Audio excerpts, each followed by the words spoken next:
The three angles of a quadrilateral are 120 degrees, 60 degrees and 50 degrees. Find its fourth angle.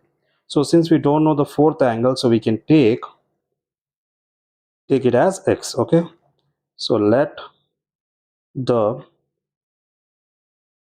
fourth angle be x, and we already know sum of all angles is equals to 360 degrees in a quadrilateral. So we can write 120 degrees plus 60 degrees plus 50 plus x is equals to 360 degrees.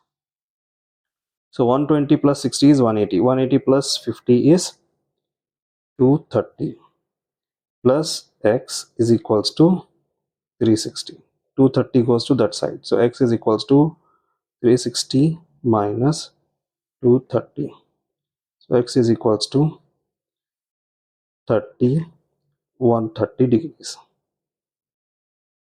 So therefore, the fourth angle is 130 degrees.